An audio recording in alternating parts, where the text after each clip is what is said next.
that they get the sympathy and we appear maybe as the bad ones. Let me put this factor straight that the media doesn't put across. First, we are not even asking for any salary increment. Yeah. You know, these people are calling us interns so that they give us a stipend. You know, they are calling us students. We are not students. As per our KMPDC Act, we are employees. And an employee gets a salary, not a stipend. That's the first fact. Okay. Number two, how can you reduce the salary of somebody by 91%? Gross was 206,000. After they cut a lot of the taxes, we barely get 130 to 147. They get the majority half again. And they still say that we are not considerate. Do they consider the kind of work we do back in the hospital?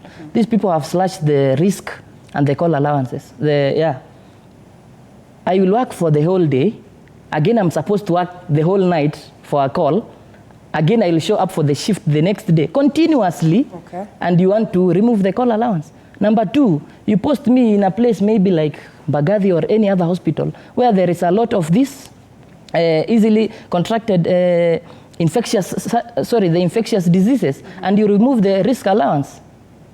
Does it really make sense? Okay. So what we are trying to say is that the government is wrong by trying to take these doctors as a scapegoat to slash their salaries, to slash the intern salary in the name of we have a tight fiscal space or whatever they call it. Okay. The other thing before I finish, all right, before I go there, the same president and these politicians are the ones who are at the forefront pushing for these CASs, you know, right. The CAS. And again, they passed a motion to say that the president can pick any number that he feels like picking. You know, those CAS is what they are supposed to get, can pay all of these interns. Okay. Again, number two, these CSs, they come with personal assistants, a secretary, a cleaner, offices, and all those things. Hold it. But they are saying, but these are the same people who are saying on live television that we are at a fix, or rather the wage bill is ballooning.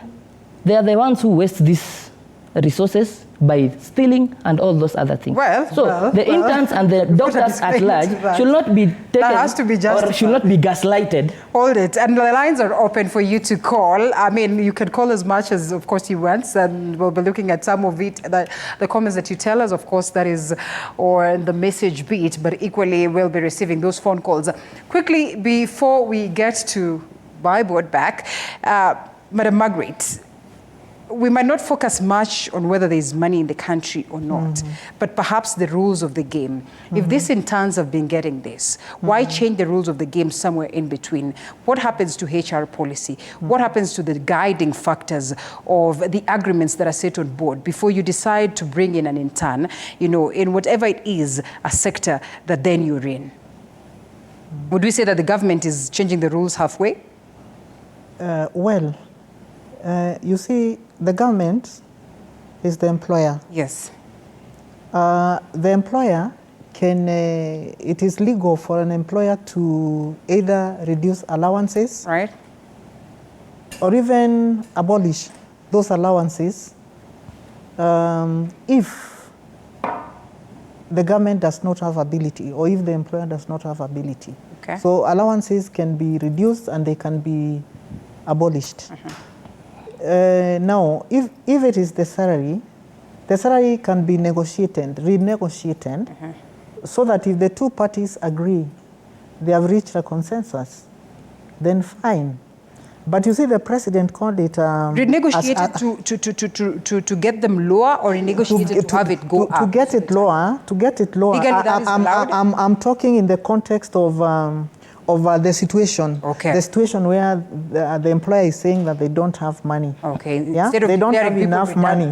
Yes. So I'm working on that premise that the government, I'm not sitatai serikali, but yes, I'm working on that premise, assuming the government is the employer. So if something happened, instead of retrenching on saying that we cannot take you in, then you can negotiate. The government can negotiate with them and ask, can you take the 70?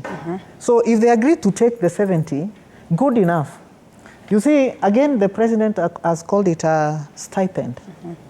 But Daktari here is saying that it's not a stipend, it is the salary. Salary, Am I right? No, I've not said that. It is a stipend. Now, if a stipend, I think a stipend can be reduced. Okay. Yeah, but if it is the salary cannot be brought down. You can only increase the salary. You cannot reduce the salary, but you can negotiate and reach a consensus. It's just like the way organizations want to retrench, and they can ask you, instead of going home, why don't we renegotiate? Okay. So that so long as the employee agrees and they reach a consensus, then it will be legal. But